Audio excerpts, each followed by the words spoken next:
Ladies and gentlemen, my name is Zainab Salbi, and I am here to introduce us to Tima Fey of the Arab world. Oh, thank you. I mean, we're talking 25 million viewers, 4 comedy shows challenging all kinds of gender stereotypes and social and cultural issues. We are talking about a woman who, under the age of 30, has just been called one of the most powerful 100 Arabs in the world by Arabian Business Magazine. Thank you. And not even 30. Now, Wow. Tima, when people talk about the Arab world, or Arab women particularly, everyone usually thinks that they are preparing to cry. It's stories of, oh my God, oppression. You know, we need to save them. But we're talking about laughter here. Yeah. Is that part of Arab culture? Well, of course, we laugh, we cry, we're humans. We are funny. Though, you know, that 3 main things or subjects in comedy are sex, politics, and religion. And we manage to be comedians despite the fact that we can't talk about these 3 things. We talk around it, you know? So how did you do it? You went ahead. I mean, I want to talk about 2 things because stand-up, the idea of comedy, as in stand-up comedy or comedy shows, is relatively new in the region. Yes. And you went ahead and launched a show. Tell me about Female, particularly your show. Yeah, Female show. I started I was the first comedian in Jordan to start a YouTube show, and it was. In the beginning, it was very hard, to be honest. I started this, I challenged, and the first episode as well, it was challenging because I didn't do it the easy way.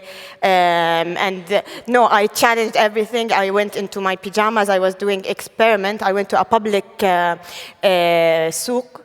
Yeah, a public market, and I wore my pajamas and I did stuff. I was experimenting like social media in real life, but that was like 3 years ago when it started to be a hit and something, the social media. So everyone was like surprised, and I started very like hardcore. So why did you choose YouTube as a starting point?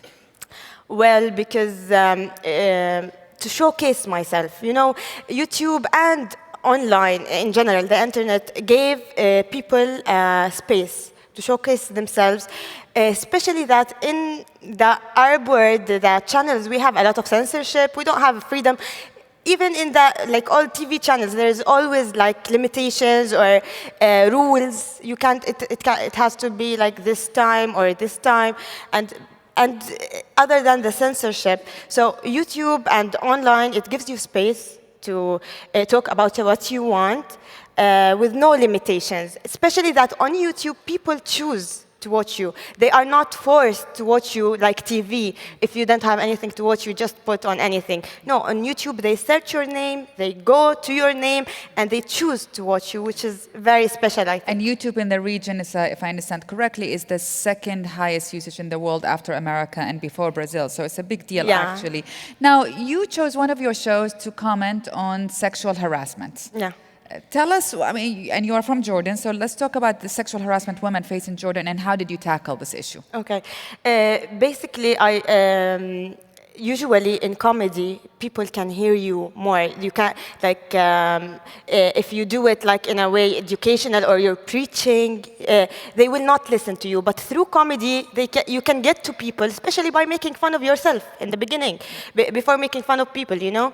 So when you start this way, they will listen to you. And it was about, actually, why I did this episode. It's called 101 on wooing arts. It was like I was a professor teaching guys how to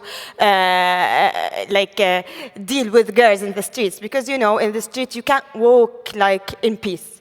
There's always someone who's commenting or whistling or saying street sayings, you know, hello, or following you, and these sayings sometimes it's more hurtful than if they actually harassed you or touched you. You know, it's more hurtful. So I decided to do this episode about teaching guys how to talk to girls and what do they expect when you go to the street, follow a woman or whistle to her and start talking like these kind of words that makes you feel naked inside, though seriously, you are wearing decent or whatever, but you feel inside it's more hurtful. So I told them, like, what do you expect? She will fall in love with you from the first night? Or she's coming with you in the car now? Like, what are you thinking? Seriously, you know? So basically, I did this, and it was very interesting. Though I had some, for sure, attacks, and like, I was only, my purpose was to help girls to stand up and talk, because we are taught that, okay, we are taught like, okay, if you listen to someone talking to you on the street or he's whistling, just ignore them. No, don't ignore them, because it's not normal. This is not normal. No, face them, because when you talk to them or try to tell them what are you doing, they will stop. And I tried it a lot. If you ignore them, they'll keep following you. But if you stand up to them and talk to them or say something or go complain or tell the police, I swear they run away directly. You know, so we should stand up and talk about it, not ignore it. And I had a little bit of attacks, like they were saying, okay, even girls, unfortunately. Like, well, that's what I want to ask you, yeah. for example, because you're telling here, you're doing two things in one. You just told me you went in your pajama in a market space. You made fun of yourself. We saw you in here making fun of yourself as what is it, couch potatoes. You go out with no makeup. And then you, on top of it, you tell women, stand up and talk to the harassers while they're told all their lives to be quiet and be a good girl. How did the women respond to you? Well, some of them, they support me all the way, and they were like, when I see them in the street, they were like, oh my God, you say what I want to say. And this is the most inspiring thing. When I see someone who tells me this, it's amazing, you know? And in the beginning, some of the girls attacked me. Like, they said, you told them to stand up, to be violent, you can't tell them to do that. This is not feminism. And that was hard. All I wanted is for girls to stand up for themselves and talk about it, because if we keep ignoring this, it will keep happening, and it's not okay, you know? So basically, that was in the beginning, but now it's totally different. Like, I have a lot of supporters. There's always haters, you know? But haters gonna hate, so yeah. So basically, it changed. The type of comments has changed. In the beginning, when I first started, it was like 35% telling me, you don't represent Arab women, or you shouldn't do that, or stop your comedy and go get married and have kids and go work in the kitchen, and like this. Now, after I broke this barrier and I was a pioneer in this side, I had to like take the hits. It's always, when you start something, you have to be strong enough to take the hits and the attacks. But now, I have a lot of supporters and following, and the comments changed. Now they comment on my looks, or go fix your teeth, or I don't like your eyebrows, I don't like the nail polish you're putting, and this kind of stuff, which is, I don't mind, because yeah. It's better comments, it's progress, yes. Exactly. Yeah. And actually, sometimes if I post a picture or a video and I don't get a bad comment, I'm like, oh my God, I did something wrong. What did I do wrong? Where's the bad comment? So Tima, you obviously did not choose the marriage and children route, you know, and you chose to and then you go and do a show on lecturing men how to talk to women as a teacher. Do this, don't do that. Does that impact your ability to even find relationships, the good, decent ones? I mean, seriously, you know. The problem is when I did the female show, actually, and it was the second part, it was about relationships. So I had this, a guy we were in a relationship, then we got married and all this stuff. So it was too realistic for people, because it was like very close to them. They didn't believe that we're not actually married, you know. He's already in his real life married, and he has kids, and I'm single and ready to mingle, you know. you know.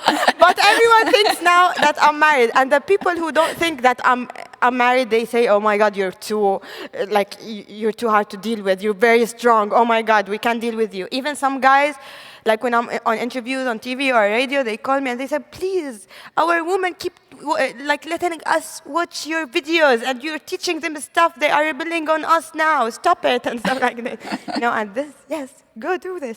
So is it more positive comments from men? I mean, this is a good thing that he's Yeah. telling you, please stop, because my wife is changing my life. No, it's it's positive. Some people maybe they don't like it, but because I don't take kind of sides. I take I say the truth, and it's like as simple as I did a video blog, as simple as how long does a woman take time to get ready, you know? Because for a guy, and we always keep saying sorry because we're late for our fiance or our wife. I said fiance because I don't want to say boyfriend. Yeah. I don't have a boyfriend. Yeah. So basically, yeah. And they keep telling us, "Oh, you get too much time to get ready." Well, I did a video because to show guys, yes, I don't have to apologize. I'm a woman. I'm going to embrace it. I want to take my time, but in a funny way. Why women take time to get ready? For different reasons. Like we have hair, we have stuff to do. Sometimes if we have a wedding, we take a day off from work just to get ready to go to attend the wedding. And sometimes I have kids. I want to feed the kids. I want to make sure they're okay. So we have stuff to do. You don't have to do it. Okay? So we need our time, and I'm not sorry for that, you know? Yeah. So what is the most controversial subject you touched? You know, where it's like on the edge of taboo and you touched it, or taboo? Basically,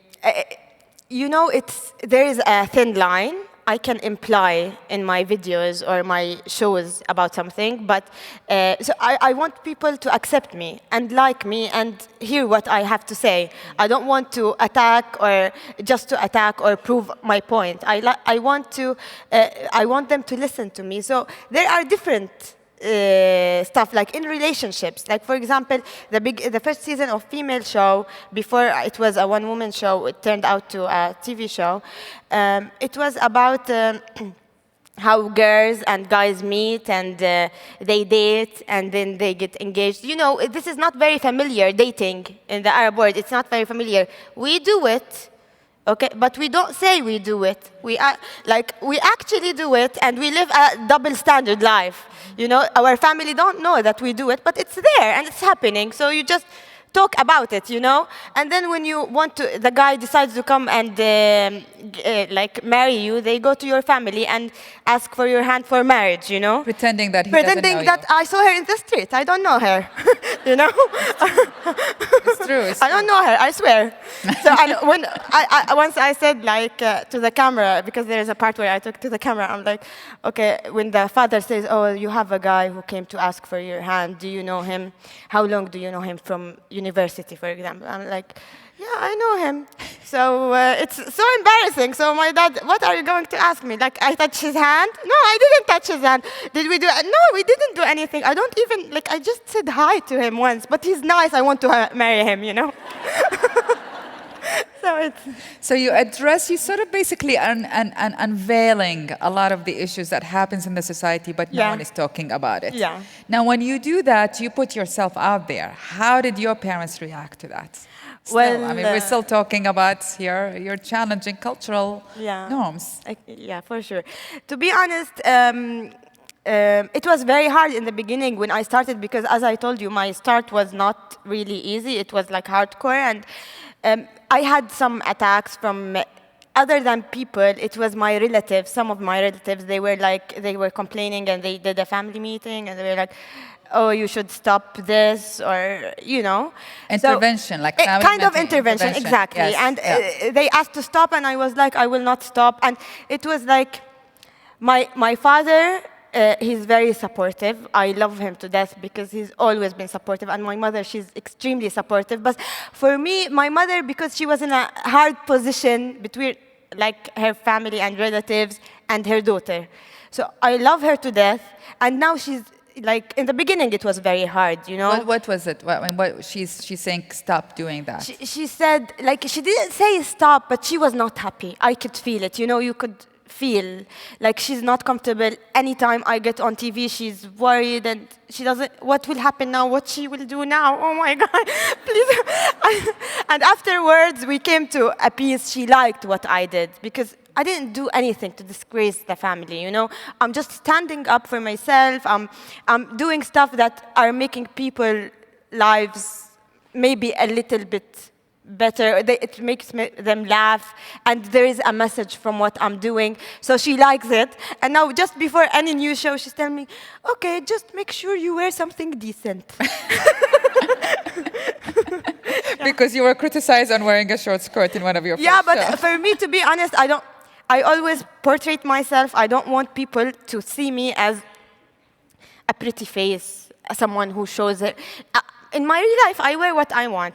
You know, I'm not very conservative, but on TV, I don't like people to concentrate on what I'm not wearing, other than I want them to to focus on what I'm doing and what is my message. You know what I mean? Yeah.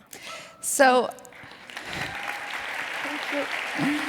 so I have two questions. One, you mentioned censorship before. Yeah. And do you face censorship even in the digital world? And is the censorship you're talking about, is it, you know, cultural censorship or is it governmental censorship? This is a great question, really. Thank you. Because, yeah. We have on TV, there's censorship for sure for subjects that you can't talk about. But there are censorship, as you said, it's cultural.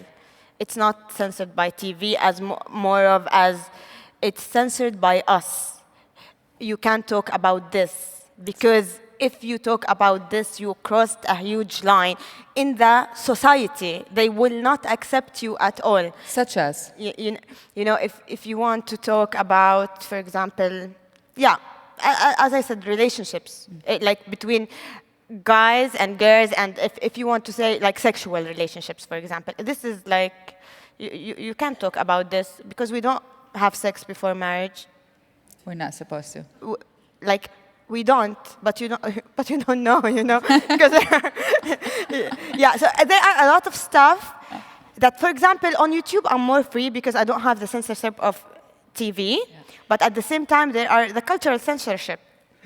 And that I don't want to attack. I respect my culture. I love my culture. I love my country, and I respect it. I don't want to attack just to attack. It doesn't mean that it's not happening, you know? Maybe you can imply about it. You can talk in another way, but you can't just do it like in your face, because you're facing people of their reality directly, and they are living in a denial. Tima, you know, you started shortly around the time of the Arab Spring, which was a time of hope for everyone in the region, and of course the region now in a very different position. People are scared, are worried, increase of fundamentalism, all of that. But still you represent the 60% of the population that are under the age of 30. I mean, you are a model youth in every way, actually. Do you think that the trends in the region has become more conservative since the Arab Spring, or there is still more hope for progress, actually? To be honest, there's, of course, more hope for progress, especially that, you know, now everyone has a voice. Okay, maybe this voice is not heard, or maybe this person didn't get very popular, but good things will go viral now. Good stuff will go viral. The internet gave a space to these people to showcase themselves. Women, men, young people, everyone, you know, as long as we have internet. I'm saying there is progress. If they take it out, I'm done. You know, I'm done. I can't promise. I don't have promises. Yeah. As long as we have internet. So keep going, Tima. Good luck to you. This is the Tima Fey of the Arab world, ladies and gentlemen. Thank you so much. Thank you, and good luck.